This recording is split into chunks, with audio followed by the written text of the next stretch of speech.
Hello everyone, I'm Rich Lewis. Welcome to You've Only Come to Hear United. I don't really need to do a show this week, but it's just been far too long since we last played.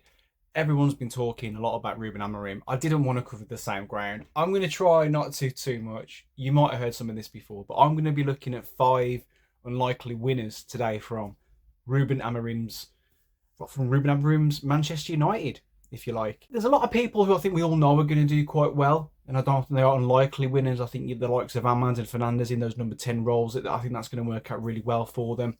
Maybe, we'll see a rejuvenated Dalot at fullback, perhaps.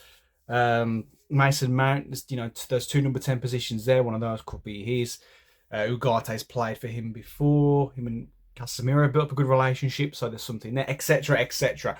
But I think there's people who some will have written off. Some of these have already, I think there's 1 or 2 here already been included in some sort of theories how they might rejuvenate their United career. So, well, yeah, let's get into it anyway. Number 1, first unlikely winner, Luke Shaw. I think a lot of people are looking at the amount, understandably, the amount Luke Shaw's been injured, and they can see this as maybe being a winding down phase of his career.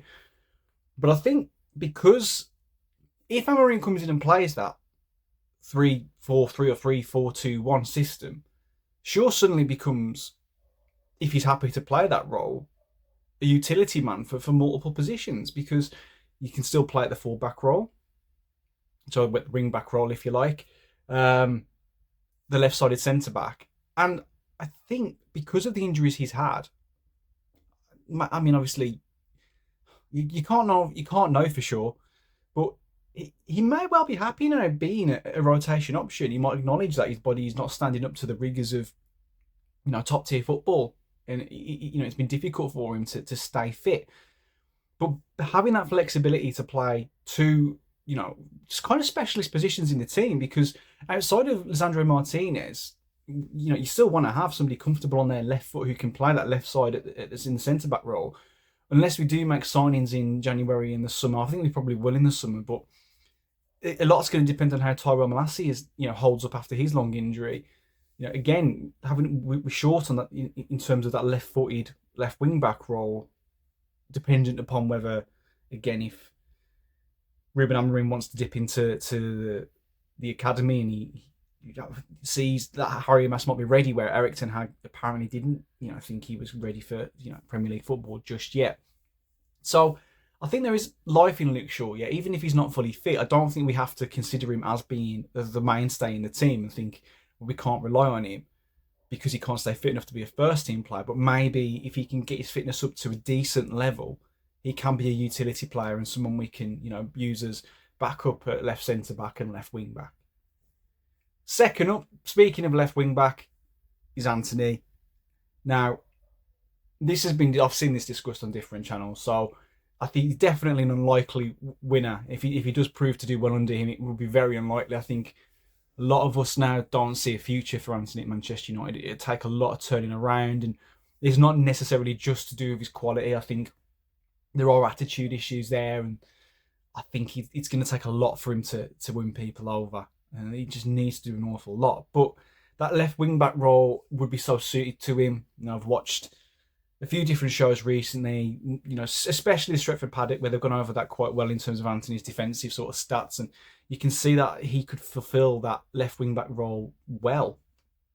I don't know if he would want to. We've all seen him moan when he was asked to play at left back before now, and it might be that if he's asked to do that, he's kind of like going, right, I'm off. But it's in our best interests to get some performances out of him, because we're really going to struggle to recoup some money here. I think it really helped us with Jadon Sancho, for instance, over the summer, where he had a pre-season with us. It wasn't as if we just writ him off straight away, and he looked like he could contribute. He wasn't like pulling up any trees exactly, sort of pre-season, going into the start of the season. But the fact that it looked like we could have room for him in our, the reason why we were still willing to incorporate him into the team, gave us a little bit more strength and bargaining power. That, along with his loan to Dortmund, obviously the year before. Maybe Anthony, if he doesn't work out under Ruben Amorim, the loan's the only other way we can do that. But I'm struggling to see where Anthony will go on loan and sort of tear things up. So he really might have to consider changing his position just to sort of maybe have an attempt at having a career at the highest level. It's hard to see who would spend a decent amount of money on him. And for us, I think there's a lot of people who'd be happy for us to cut our losses pretty much entirely. But what was it, around what, 80 million euros? I think we spent on him, ballpark sort of figure. And to go from that to, I'm struggling to see who's going to want to pay sort of 15 for him at the moment. It's difficult. Like there's a lot of clubs who are going to be looking at him going, maybe not a lot of clubs, but there might be some clubs looking at him going, maybe he can do a job, and then going, yeah, but what are our fans going to think? How's that going to go down if we bring him in too? Because he's got such a, sort of a bad reputation with him as well now. So there's a lot there, but it might just be that because of the way Amorim plays, that there is still life in Anthony just yet. The next one, Christian Eriksen, who again seems to be, I've seen a lot of people writing him off with Amorim coming in, and it's understandable to an extent. Is he dynamic enough to play as one of Amorim's tens? And in terms of the two sort of sitting midfielders, if you like, or the two just the two midfielders, whether they're sitting or not, does that work? Is he dynamic enough? But just the fact that he's got that flexibility to play those two roles, he offers something that a lot of our other players don't have in terms of his passing range, his creativity. Kobbie Mainoo's got some of those attributes, but in the middle of the park, someone who's versatile too, because you can see Eriksen playing both, whereas Bruno Fernandes doesn't feel super comfortable when he drops deeper, because he wants to create things and there's less chance of ball retention there because he wants to make things happen. Same with Mason Mount to a lesser degree. I mean, we saw obviously the experiment of when we signed Mount, Ten Hag saw him playing a deeper role with Casemiro back there, and it didn't really look like it was going to work before the injury problems hit. So I think that flexibility of Eriksen, again, in very much the way I was talking about Luke Shaw, and if he's willing to be a utility player and a backup player, he fills a couple of important roles in that team potentially. So yeah, it's not as if we're going to go away to your City's, Liverpool's, and Arsenal's, and Christian Eriksen's going to be first name on the team sheet in a Ruben Amorim setup.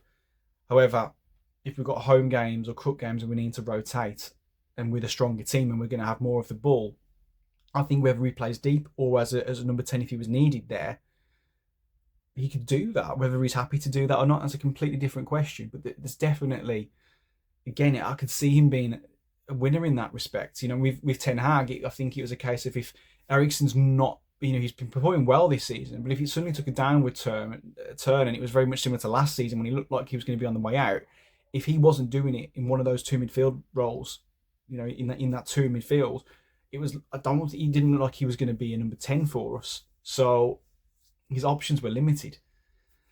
Next up, Victor Lindelof. Again, from a utility perspective, Lindelof for me has always been quite a classy operator, but ever since he came to us, I worried from the beginning that he didn't have the physical strength to cut it in the Premier League. That's not to say he's not a strong player. You've got to be to play at this level, but comparatively, looking at him in his duels in matches, he seems to be brushed off the ball far too easily. And having him as one of the two at the back, he always worried me. But being one of three, and he's someone who can, he looks comfortable on either foot. You can see him as left or right centre back as cover. I think that really gives us an extra option there. I don't think Ruud was well off the mark when he had to use him in centre midfield too. I thought for years that he'd probably suit Lindelof a little bit more, having that cover behind him. And I think if needs be, as an emergency sort of defensive midfielder, we could do that. But I think you're more likely than not leave, and I think that would be the right thing. But he could be an unlikely winner for Amorim, just knowing that he's capable on the ball. He'll have more cover in a three-man, a back three than he would if it was a back two. And we might be able to get to see some of his better attributes, especially if we've got injuries along the back line. As we're seeing pretty much straight away after this international break, the rumours on Lisandro Martinez has a pretty significant hip injury, which is going to keep him out for an unspecified amount of time. I'm hoping there's not too much in that, or if there is a knock, it doesn't keep him out too long. We've seen over the past couple of years, we've been plagued by injuries to centre-back. So if there is someone at the club already who's willing to be a backup option, then by all means, I'm happy for them to stay if they can contribute positively to the team still. I didn't think that was the case with Lindelof under Erik Ten Hag, But under Ruben Amorim, as one of a back three, back five, however you want to look at it, I think the cover would be there to allow him more, to do more when he's on the ball. Where that's where I think his strengths lie. He's got a beautiful pass. Maybe there's still life in Victor Lindelof. Yeah. And finally, Marcus Rashford. This is purely now from the perspective of, I think there are ways that you could see him as being a winner, perhaps just from the team having a boost. But I think a lot of people have talked about where's he going to play? Will he play as one of those inside number 10s? But as has been bandied about a little bit at the moment in varying reports, I think that the idea of him playing as a number 9, who doesn't have to worry about sort of having his back to goal too much, a number 9 who can just focus on running through and goal, that is something he can do. Now, we've looked at a lot of people have looked at the comparisons between Victor Gyökeres and Rasmus Højlund, and I do think Højlund's definitely going to be a winner under Ruben Amorim. I think if he can stop fighting the defenders as much and focus on just scoring goals, which I don't think, to be fair to him, I don't think that instruction was there under Ten Hag. I really wish someone had just said to him, you worry about playing in that sort, in the penalty area, and you think only about scoring goals. Just unburdening him of the rest of the work, I think he would have scored a lot more. It wasn't the role that Erik Ten Hag wanted or needed from him at that point in time, but I do think we need it as a club, and I think you'll see that. But I do also think Rashford can do that as well. I think if Rashford is unburdened from everything else that comes with it and the focus is on scoring goals, yes, he might want to naturally drift toward the left-hand side and take the ball there and move in. But I think that if the carrot's dangled of, look, I think if you play like this for us this season, you could get sort of 20, 25 goals. And I think he could. When he's confident and when he's in form, there's no stopping him. When the confidence is knocked a little bit, you don't expect, you kind of get a sense of whether he's going to score or not. But if Rasmus isn't performing in that role, I think Rashford is going to be the next person to turn to at the moment, because I just can't see Joshua Zirkzee unless we change the way we play to his strengths. I think for me, as number 9 this is, I'm thinking Zirkzee, he's got to come back and play one of those 10 roles, if anywhere. I just don't see how it works as him being the focal point in the team. Even the Ten Hag, it just didn't seem to work unless you have got your wide players bombing on, going beyond you and scoring goals, because he drops deep. He said he's not a number 9, like a traditional number 9 himself. So that's not an option for me in Ruben Amorim's setup, and obviously until we see what he does. So for me, it's Højlund and Rashford. Because Rashford is an inside 10, he can do it, but I don't know if he's going to feel limited, and he's going to want to move out wide anyway.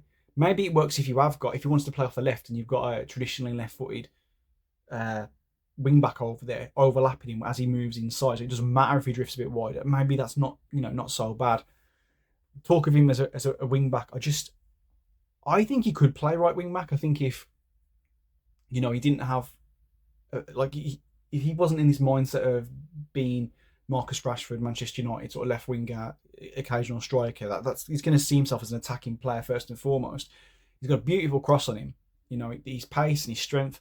And I know he's been criticised for not tracking back in the past, but I do think if he was asked to do a specific job, he'd do it.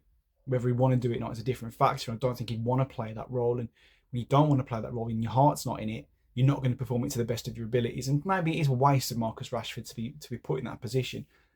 But I do think there's potential life in him as a striker still for Manchester United under Ruben Amorim.